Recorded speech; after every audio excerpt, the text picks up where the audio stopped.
മഴ തന്നെ മഴ, ഒരു സമാധാനവും ഇല്ലാതെ പെയ്തുകൊണ്ടിരിക്കുക. അപ്പോൾ തലേദിവസം തന്നെ എൻ്റെ വണ്ടി ചെറിയൊരു പണി തന്നിട്ട് ഷെഡിൽ കയറ്റിയിട്ടുണ്ടായിരുന്നു. അതായത് എൻ്റെ ഡിക്കി തുറക്കാൻ പറ്റുന്നില്ല, ലോക്കിൻ്റെ കംപ്ലയിൻ്റ് ആണോ എന്താണെന്ന് അറിയത്തില്ല. പിറ്റേ ദിവസം രാവിലെ ഞാൻ വണ്ടി എടുക്കാൻ വേണ്ടി ചെന്നപ്പോൾ ചേട്ടൻ പറഞ്ഞു അത് ശരിയാക്കാൻ പറ്റിയില്ല, ഇന്നിപ്പോൾ ഇവിടെ ഒരു ദിവസം വെക്കേണ്ട വരുമെന്ന്. പക്ഷെ വണ്ടി അത്യാവശ്യമായതുകൊണ്ട് എനിക്കാണെങ്കിൽ അവിടെ വെച്ചിട്ട് പോരാനും പറ്റിയില്ല. അപ്പോൾ ഞാൻ വേഗം എന്ത് ചെയ്തു, കൊടിയമ്പടി വരെ വന്നിട്ട് അവിടെ ഒരു വർക്ക്ഷോപ്പിൽ കൊടുത്തു. അപ്പോൾ ആ സമയത്ത് തന്നെ എൻ്റെ ഒരു കൊളീഗ് ആ സമയത്ത് വരുന്നുണ്ടായിരുന്നു. അപ്പോൾ ഞാൻ പറഞ്ഞു അങ്ങനെയാണ് എന്നെ കൂടെ കൊണ്ടുപോകുമെന്ന് ചോദിച്ചിട്ട് ഞാൻ ആളെ വെയിറ്റ് ചെയ്തിരിക്കുകയാണ്. അപ്പോൾ ആൾ വന്നിട്ടുണ്ട്. ഇതാണ് നമ്മുടെ സാരഥി. അപ്പോൾ ഞങ്ങൾ ഒരുമിച്ചാണ് പോകുന്നത് കേട്ടോ. വണ്ടി അവിടെ കൊടുത്തിട്ടാണ് പോകുന്നത്. എനിക്ക് വണ്ടി ആവശ്യമുള്ളതുകൊണ്ടാണ് ഞാൻ പിന്നെ കൊടയമ്പടി വരെ വന്ന് കൊടുത്തത്. ഇതൊരു സാറ്റർഡേ ആയിരുന്നേ. പിന്നെ ആ ഫോട്ടോയിൽ കണ്ടതാണ് കുമാർ ഡോക്ടർ. അങ്ങനെ നമ്മൾ പോയിക്കൊണ്ടിരിക്കുകയാണ്. മഴ പൊതുവേ എനിക്ക് ഇഷ്ടമുള്ളൊരു കാലം തന്നെയാണ് മഴയെന്ന് പറയുന്നത്.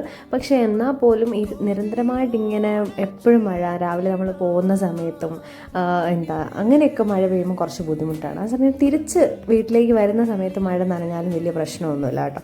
പിന്നെ എന്ത് ചെയ്യാനാണ്, മഴയ്ക്ക് വന്നല്ലേ പറ്റുള്ളൂ. ഇപ്പം വെയിൽ കൂടുമ്പോൾ നമുക്കത് പ്രശ്നം, മഴ കൂടുമ്പോൾ അത് പ്രശ്നം. മനുഷ്യന് പിന്നെ എപ്പോഴും ഓരോരോ പ്രശ്നങ്ങൾ കാണുമല്ലോ. പിന്നെ ഇതാണ് എനിക്ക് സഹിക്കാൻ മേലാത്ത രാവിലത്തെ ഒരു കാര്യം, ബ്ലോക്ക്. അതായത് നമ്മൾ വരുന്ന റൂട്ടിൽ ചുങ്കത്തൊരു ബ്ലോക്ക് കാണും. പിന്നെ ഇതിന് വേറൊരു പ്രത്യേകതയുണ്ട്, ഇവിടെ നമ്മൾ സിഗ്നലിൽ കിടക്കുവാണെങ്കിൽ ലോഗോസിൻ്റെ അടുത്ത സിഗ്നലിൽ കിടക്കേണ്ടി വരില്ല.